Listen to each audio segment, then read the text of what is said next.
নমস্কার বন্ধুরা, চন্দনারে স্বাগত। দেখুন, আমি আজকে আবার চলে আসলাম। ভেবেছিলাম অন্য কিছু দেখাবো, কিন্তু গরম থেকে মুক্তি পেয়ে শরীরটাকে এলিয়ে দিয়েছি। আর রান্নাঘরে আর আসতে ইচ্ছা করছে না, মনে হয় পরেই শুয়ে থাকি। তো বসে থাকলে তো হবে না, সবাইকে তো চা মুড়ি চিড়ে যাই হোক দিতে হবে। তো আজকে সেই সন্ধ্যে থেকে না বাদাম খুঁজে যাচ্ছি, বাদাম আর পাচ্ছে কোথায় রেখেছি মনে নেই। এতক্ষণে খুঁজে পেলাম। তারপরে লিস্ট মেলালাম মেয়ের সাথে যে সব জিনিস এসেছে কিনা। তো বললাম হ্যাঁ মা, বাদাম আমি এনেছি। তারপরে আমি অনলাইনে তো সব অর্ডার দিয়েছিল, তো এসেছে। আমি এখন চিড়ে ভাজা করছি। হ্যাঁ, আমি কেমন করে চিড়ে ভাজা করি দেখুন। আর চিড়ে অনেকভাবে ভাজা যায় বন্ধুরা। তার আগে একটা কথা বলি, আপনারা না অনেক ধৈর্য ধরে আমার ভিডিও দেখেন, অনেক ভুলভ্রান্তি করি, আপনারা আমাকে নিজে গুণে ক্ষমা করে আমার ভিডিওগুলো দেখে এগিয়ে নিয়ে যেতে সাহায্য করছেন, এই জন্য আপনাদের অসংখ্য ধন্যবাদ। হ্যাঁ, আজকে দেখুন, আমি প্রফেশনাল হতে পারবো না। আমার রান্না দেখে কারো যদি ভালো লাগে, কেউ তৈরি করে খাবেন, কেউ যদি কোনো দোকানপাট ব্যবসা করতে পারে, আমি টিপস বলে দিই যাতে সবাই আমার থেকে আরো আরো ভালো গুছিয়ে ভালো সুন্দর করে করতে পারে। আমি একটা রেসিপি কালকে শেয়ার করব। হ্যাঁ, তরমুজের মিহিদানা বা লাড্ডু কালকে দেখাবো। আজকে আমি চিড়ে ভাজা দেখাচ্ছি। হ্যাঁ, আচ্ছা, চিড়ে ভাজাটা আমরা সবাই জানি, কম তেলে চাটুতে সেঁকে নিয়ে মাখন বা ঘি দিয়ে, 1 চামচ ঘি দিয়ে ওইভাবে খাওয়া যায়, গোলমরিচ বা নুন দিয়ে। একটা বলে দিলাম টিপস। আর একটা হলো নারকেল কোড়া দিয়ে খাওয়া যায়। আবার দেখুন, ছাকার তেলে খেতে সবার তো ভালো লাগে, দাঁত তো 2-1খানা নেই, অত কচমচ করে চিবিয়ে কুড়মুড় করে চিবিয়ে কি করে খাবো। তো একটু ফুসফুসে খেতেও তো ভালো লাগে, মুখেরও রুচি আসে। দেখুন আমি করছি। হ্যাঁ, আগে চিড়েটা ভালো সুন্দর চিড়ে কিনতে হবে, পরিষ্কার পরিচ্ছন্ন করে বেছে, ধান টান সব বেছে টেছে নিতে হবে, ধুলোবালি পরিষ্কার করে নিতে হবে, তারপর ছাকা তেলে ভেজে করতে হবে। হ্যাঁ, আচ্ছা দেখুন আমি কিভাবে করছি। দেখুন, চিড়েটা আগে এরকম করে চেলে নিচ্ছি, অনেক ধুলোবালি থাকে। হ্যাঁ, আচ্ছা, আগে আমি যদিও হাত দিয়ে পরিষ্কার করে মুছে নিয়েছি, তবুও আমি আরেকবার দেখুন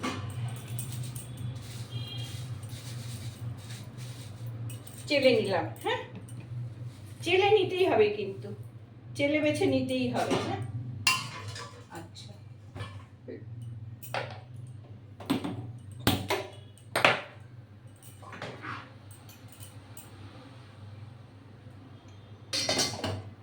কড়াইটা বসিয়ে দিলাম, তেলটা খুব গরম হবে, তখনই চিড়েটা আমি ছাড়বো। তার আগে আমি কি করব, আমি ভাবছেন তেলটা বেশি দিয়েছি। হ্যাঁ, তেলটা বেশি দিলেও আমার অন্য কাজে লেগে যাবে। আমি বড়া টড়া তো ভাজি, তাছাড়া বড়া ভাজি, তাছাড়া অন্যান্য চিড়া মুড়ি বাদাম এসব তো আমি ভাজতেই থাকি। হ্যাঁ, আচ্ছা দেখুন, আমার সল্টলেকের বাড়ি হলেই কি হবে, সব কিছুই বাড়িতে আছে। এটা হলো কারি পাতা। হ্যাঁ, কারি পাতাটা আমি আগে এর মধ্যে ভেজে নেব। হ্যাঁ,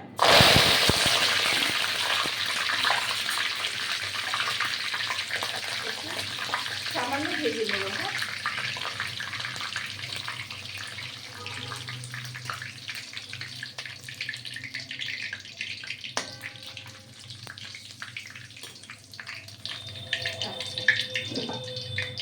এটা আমি এই প্লেটের মধ্যে তুলে নিলাম।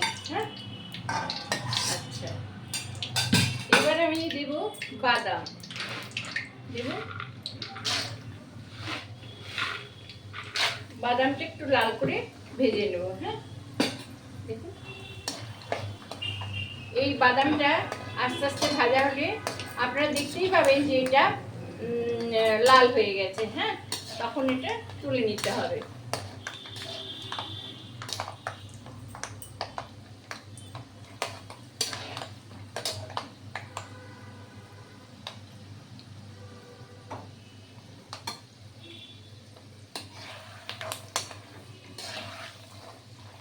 এই বাদাম ভাজার সময় কিন্তু খুব অল্প আঁচ দিয়ে আস্তে আস্তে ভাজতে হবে। হ্যাঁ, বাদাম, এই বাদামটার একটা টিপস বলে দিই, আপনারা যদি তেলে না খেতে চান তাহলে লবণ দিয়ে, ধরুন 500 লবণের মধ্যে যেমন কাঠখোলা চিড়া ভাজা যায়, সেই রকম বাদামও ভাজা যায়। এটাও ব্যবস্থা আছে আমার।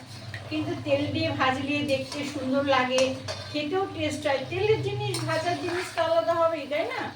আচ্ছা, আর চিড়ে ভাজা খেতে গেলে তেল একটু বেশি দিতেই হবে। হ্যাঁ, দেখুন এটা অত লাল বাদাম না, কিন্তু বাদামটা হয়ে এসছে, দেখছেন তো, এই লাল হয়ে এসছে। এবার আমি সব বাদাম তুলে নিচ্ছি। হ্যাঁ,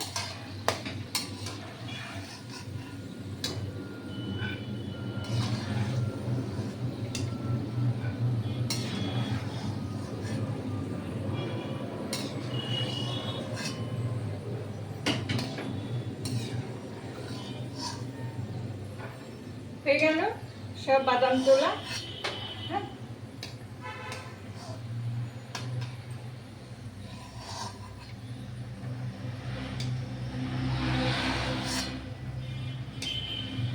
জানেন রান্না বান্না করতে গেলে না খুব ধৈর্যের দরকার, ধৈর্য না থাকলে রান্না করা যায় না। হ্যাঁ, খুব রান্না করা যায়। চিড়ে ভাজতে গেলে আপনারা মনে রাখবেন খুব গরম তেল লাগে। হ্যাঁ, তাতে আগে যদি আমরা এগুলো ভেজে নিই তাহলে তেলের এটা গরম হয়ে যাবে এবং চিড়ে ভাজাটা ভালো হবে। এবার আমি দেবো দুটো শুকনো লঙ্কা। হ্যাঁ, শুকনো লঙ্কা দুটো একটু ভেজে এই গোলমরিচ আর নুন দিয়ে, বিট নুন দিয়ে বা এমনি নুন দিয়ে এটা পরে চিড়েটাকে মাখবো। সবসময় তো বাড়িতে ঝুড়ি ভাজা, চানাচুর এগুলো তো থাকে না। আচ্ছা, দেখছেন তো, এই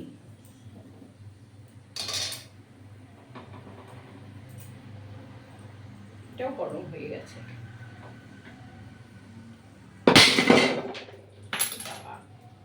এটাই গেল, দেখছেন তো কি কাণ্ড হলো। হ্যাঁ, রাখতে গিয়ে ফেটে গেল। ফিরে এলাম বন্ধুরা, তেল একদম গরম হয়ে গেছে। এবার আমি দেখুন, আমি একটা চিড়ে দিয়ে আগে দেখবো। হ্যাঁ, হয়ে গেছে। এইবার আমি তেল গরম হয়ে গেছে, 1 মুঠ চিড়ে দিয়ে দেবো এর মধ্যে।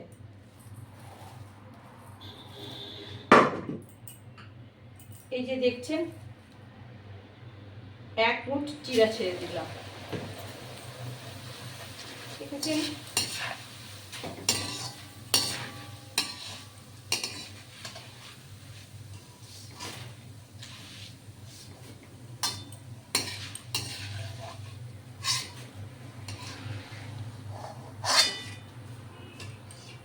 দেখছেন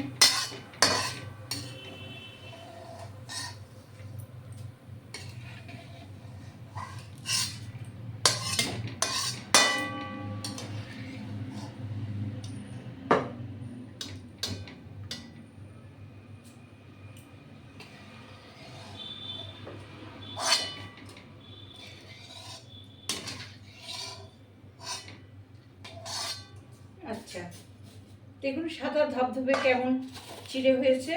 এই টিস্যু পেপারের উপরে রেখেছি, চিড়ের তেলটা এর মধ্যে শুষে যাবে। হ্যাঁ, এবার আমি আর 1 মুঠ দেবো। আপনারা ভাবছেন এর মধ্যে এগুলো আছে, এর না তুললে কি হবে? কিছু হবে না, একটু লাল হলে কিছু যায় আসে না। আমরা কখনো সাদা কখনো একটুখানি লাল খাই না, খাই তো। হ্যাঁ, তো এর মধ্যে আমি আবার আর 1 মুঠ দিয়ে দেবো, ততক্ষণে চিড়াটা আরও গরম হয়েছে। হ্যাঁ, আর 100 চিড়া ভাজলে অনেক চিড়া হয়ে যাবে। হ্যাঁ, দেখুন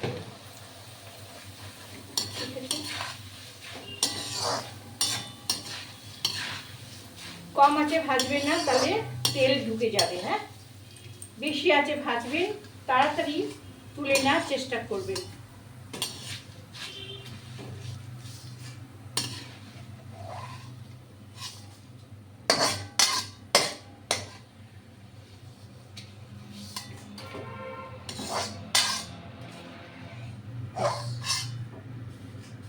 খাওয়ার উপযুক্ত হয়ে গেছে। আর আমি এখন ভাজবো না, নিভিয়ে দিলাম। হ্যাঁ, আচ্ছা দেখুন এই থালার মধ্যে আমি কি করব, আগে একটু এই যে গোলমরিচ আর লবণ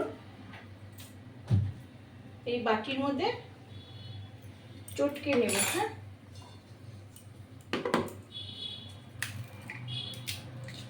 একদম মুচমুচে হয়ে গেছে কিন্তু। হ্যাঁ, দেখছেন, এই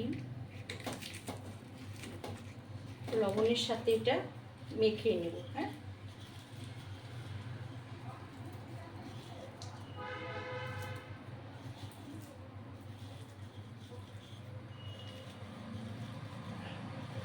আমাকে দোকান থেকে লঙ্কাও দিয়েছে বিশাল বড় বড়। আচ্ছা, এইবার আমি কারি পাতাগুলোকে ছাড়িয়ে নেব। হ্যাঁ, এই কারি পাতা সব ছাড়িয়ে নিলাম। এইভাবে একবার আপনারা করে খেয়ে দেখবেন, খুব সুন্দর লাগবে এটা খেতে। আমি হয়তো অনেকের মতো সুন্দর সাজিয়ে গুছিয়ে দেখাতে পারি না, কিন্তু বন্ধুরা আপনারা একবার এরকমভাবে খেয়ে দেখবেন, খুব ভালো লাগবে। হ্যাঁ, এইবার ভয় পাচ্ছি যে প্লেটটা গরম, তো কি জানি আবার ফেটে টেটে যায় কিনা। আচ্ছা, কাঁচের প্লেটে এই একটা অসুবিধা। এই তো এবার আমি দেখুন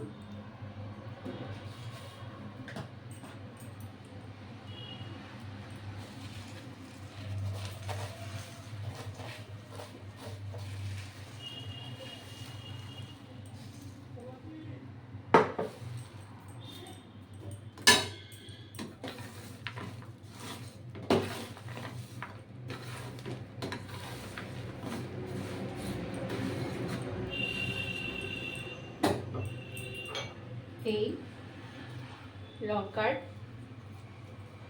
গুঁড়োটা আমি ছড়িয়ে দিলাম। আমার না জানেন তো হাতে স্বাধীন মনে হয়। দেখুন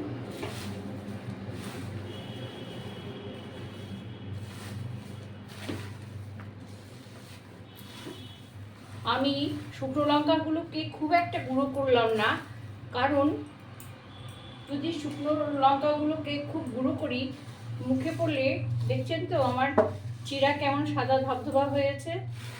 দেখুন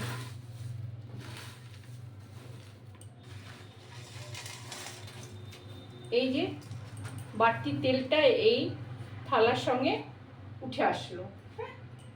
এইবার আমি পুরোটাই দিয়ে দিলাম।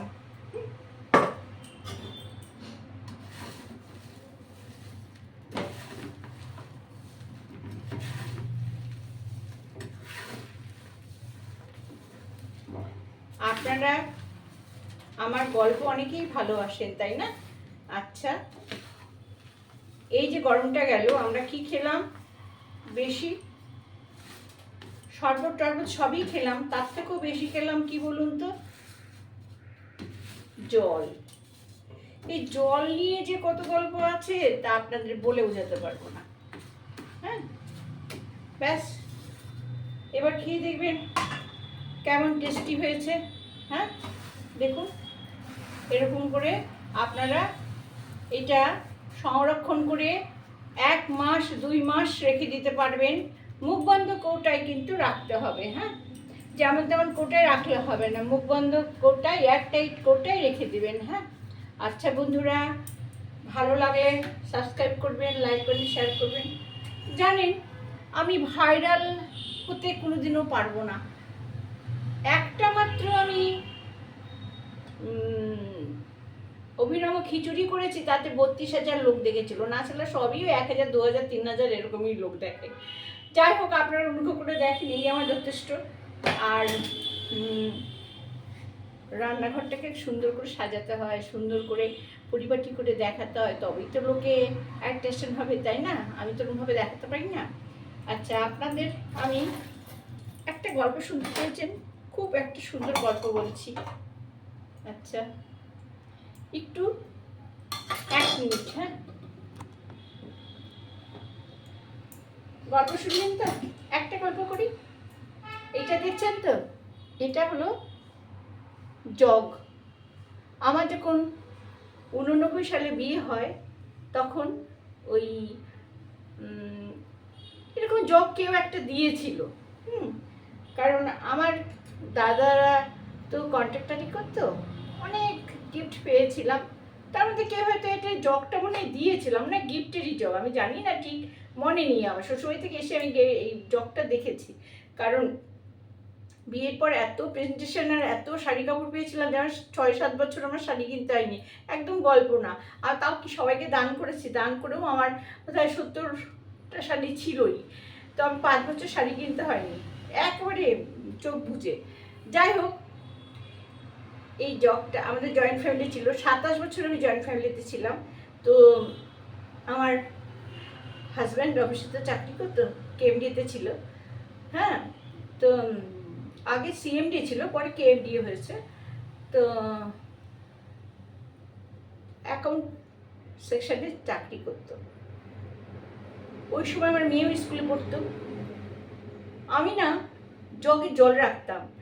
আমাদের দেশে বাড়িতে যেমন আমরা পিঁড়ি পেতে গ্লাসে জল খেতাম, কুজোর থেকে জল নিয়ে খেতাম ঠান্ডার দিনে, আমাদের ফ্রিজ-ট্রিজের ব্যাপার ছিল না। আমার বিয়ের পরে আমার বাপের বাড়িতে ফ্রিজ আসে, তার আগে ফ্রিজ ছিল না।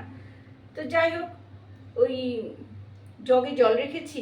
এদের বাড়িতে তখন আমার বিয়েতে ফ্রিজ দিয়েছিল, তো জগে জল দিয়েছে, সবাই গ্লাসে গ্লাসে খায়। কেউ কোকো কোলার বোতল টোতল এসব নিয়ে কেউ খায় না, থামস আপের বোতল নিয়ে খায় না, সবাই গ্লাসে জল ঢেলে খায়, জগে জল থাকে। তা আমি জল রেখেছি। এখন জয়েন্ট ফ্যামিলি কে কখন খেয়ে নিয়েছে কি জানি, আমি তো রান্না করেছিলাম, তো খেয়াল করিনি। আমার হাজব্যান্ড খেতে বসেছে, ভাত খেতে বসেছে, ভীষণ রাগের লোক ছিল। তো গ্লাস সামনে দিয়েছি যে মশামাছি পড়তে পারে, তো যখন খেতে বসবো তখন জলটা ঢেলে দেবো। আর কারণ ভাত দেওয়ার পরে আমাকে দাঁড়িয়ে থাকতে হবে, ভাত দিয়ে যদি চলে যাই তাহলে বলবে চাকর বাকরকে খেতে দিয়েছো। সেই জন্য আমি ভাত দিয়ে দাঁড়িয়ে থাকি, ডাল লাগবে না, তরকারি লাগবে না, কি লাগবে দাঁড়িয়ে থাকি। তো আমি ভাতটা বেড়ে দিয়ে দাঁড়িয়ে আছি, গ্লাসে যে জল ঢেলে দেবো সেটা আমার খেয়াল ছিল না। তা আমার হাজব্যান্ডের বোধহয় খেতে খেতে মনে হচ্ছে যেন জল খাবে, এক ঢোক, আর অনেক অভ্যেস থাকে না ভাত খেতে খেতে এক ঢোক জল খেয়ে নেয়, জল খেতে গেছে।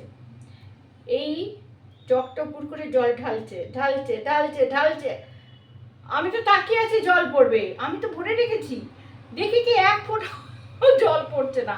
ওর জল না পড়াতে আমি না হেসে দিয়েছি। হাসি পায় না বলেন তো? আমি এক জগ জল রেখেছি, কে খেয়েছে, যে খেয়েছে, এবার যারা খেয়েছে তাদের একটু জলটা ভরে রাখবে, আমি কি করে জানবো যে জল নেই? তারপরে হয়তো এমনও হতে পারে যে আমার মেয়েরা যাবে, স্কুলে যাবে, ওয়াটার বোতলে জল দেবে, হয়তো তাড়াতাড়ি করে ওয়াটার বোতলে ভরেছে, ওই জল দিয়ে দিয়েছে, এরকমও হতে পারে। কিন্তু সেইটার কেউ ভরার প্রয়োজন মনে করেনি। যাই হোক, আমার স্বামী দাঁড়িয়ে, চেয়ার থেকে দাঁড়িয়ে ওই জগটা ঠেট করে ফেলে দিল, জগ ভেঙে মানে টোপ খেয়ে আর কি চ্যাপটা হয়ে গেল, আর এই মুখোটা খুলে গেল। সে 89 সালের ওইটা মুখোটা এখনো আমি, এই দেখুন, এই যে তেল রাখলে বাটি টাটি এরমভাবে ঢাকি, কোনো কিছু শাক টাক রান্না করলে ঢাকি, এখনো ফেলিনি। কিন্তু সে দিনটা তো চলে গেছে, সেই কথাগুলো তো মনে আছে না। তো এখন তো আমার হাজব্যান্ড নিজেই বোতল ভরে জল না থাকলে নিজে নিয়ে খায়, ফ্রিজে জল ঢোকায়, মানে জলের বোতলগুলো ঢুকিয়ে রাখে, যাতে আমরা সবাই ঠান্ডা জল একটু খেতে পারি তৃষ্ণার সময়। তো সময়ের সাথে সাথে সব পরিবর্তন হয়। এইরকম ছোট ছোট গল্প আপনাদেরকে বলবো। হ্যাঁ, আপনারা কিছু মনে করবেন না। হ্যাঁ, আমি এইভাবেই গল্প বলবো। হ্যাঁ, থাক, সবাই ভালো থাকুন, সুস্থ থাকুন, আমি আবার আসবো।